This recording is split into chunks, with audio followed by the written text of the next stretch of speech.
Et bonjour Anthony. Bonjour Raphaël.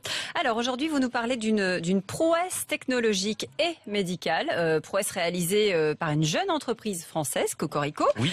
Ça s'appelle Pixium Vision et elle a mis au point un œil bionique capable de redonner une partie de la vue à certaines personnes devenues aveugles. C'est ça, on parle pas de miracle là, on parle bien de science, de technologie, d'une prouesse incroyable qui a été réalisée par cette entreprise qui a été fondée par deux médecins. Ils ont créé en fait une rétine, un implant rétinien qui va permettre à des gens qui ont perdu la vue, qui ont vu par le passé mais qui ont perdu la vue, qui souffrent de ce qu'on appelle des troubles dégénératifs de la rétine, eh bien de revoir, de retrouver la lumière. Alors cet implant rétinien en fait il est équipé d'électrodes, il y a 150 électrodes qui vont venir remplacer ce qu'on appelle les photorécepteurs, ce sont les neurones qui sont responsables de la vue et qui deviennent défaillants à cause d'une maladie. Et ces photorécepteurs, ils vont être reliés à une petite caméra, une caméra qui est embarquée sur une paire de lunettes. Donc le patient porte ses lunettes, la caméra filme tout ce qui se passe dans son champ de vision devant lui. Les informations, les images sont envoyées vers cet implant, vers les électrodes, et les électrodes vont transformer ça en un signal qui est interprétable par le cerveau, qui est compréhensible par le cerveau.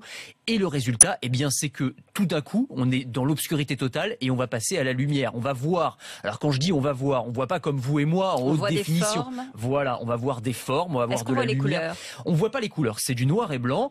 On va avec de la rééducation voir de façon de plus en plus précise, donc des formes d'abord et puis pourquoi pas des visages, des objets, avec l'amélioration de la technologie aussi, c'est-à-dire qu'on va ajouter de plus en plus d'électrodes sur l'implant, ce qui va permettre d'avoir une vision de plus en plus fine. On voyait à l'écran un monsieur avec ce système, ses lunettes, monter des escaliers. Exactement, donc la personne peut monter les escaliers, peut se saisir d'un objet. Encore une fois, il y a un gros travail de rééducation, mais avec l'amélioration des technologies, le potentiel, nous dit cette entreprise, c'est d'avoir une vision qui se rapprocherait de, en gros, la télé en noir et blanc, vous voyez, des années 60. C'est pas la haute définition, mais enfin c'est pas mal quand même, hein, pour une personne qui a perdu la vue, c'est pas rien. Ah oui, c'est sûr. Alors toujours pour les non-voyants, une start-up bulgare cette fois a mis au point la première tablette tactile en braille. Oui, alors ça c'est super intéressant aussi, c'est une start-up, enfin la tablette s'appelle la BlyTab. Moi j'ai pu la tester sur un salon il y a pas très longtemps. C'est très étonnant, c'est-à-dire ça ressemble à une tablette à peu près classique, une sorte d'iPad si vous voulez, sauf que de l'écran de cette tablette vont jaillir des petites bulles, des petits picots instantanément si vous voulez, ils vont jaillir et se rentrer dans l'écran. Voilà, donc en gros vous allez, je sais pas moi, aller sur la page internet de RMC par exemple et les textes du site internet vont être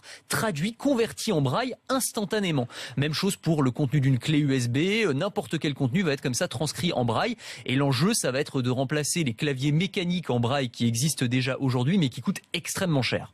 Et puis pour finir, une appli mobile qui permet à n'importe qui, alors ça c'est génial, de prêter ses yeux à un aveugle. Oui, alors je l'avais déjà évoqué cette appli, mais je l'évoque à nouveau parce qu'elle est super intéressante, je trouve. Elle s'appelle Be My Eyes et le principe c'est qu'un voyant va pouvoir soit mes yeux. Voilà, c'est exactement, soit mes yeux, va pouvoir prêter ses yeux en utilisant la caméra du smartphone. Donc en gros, c'est un problème quotidien pour tous les non-voyants, c'est j'ouvre mon frigo, est-ce que ma brique de lait est périmée? J'ai 2 boîtes de conserve, est-ce que c'est des raviolis ou est-ce que c'est des tomates? Je sais pas.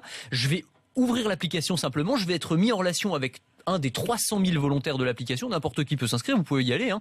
Et du coup, via la caméra du smartphone, eh bien la personne voyante va pouvoir me guider et me dire bah oui, le litre de lait, il est périmé, et oui, c'est une canette de tomates ou c'est des raviolis. Voilà c'est une idée toute bête au fond, c'est vraiment pas grand-chose, mais là on voit bien le potentiel des applications mobiles et pour le coup, n'importe qui peut s'inscrire, c'est quelque chose qui existe aujourd'hui, c'est pas du prototype. Oui, puis c'est bien parce que ça s'appelle aussi la solidarité. Exactement. Merci Anthony, vous revenez demain, même heure, même endroit.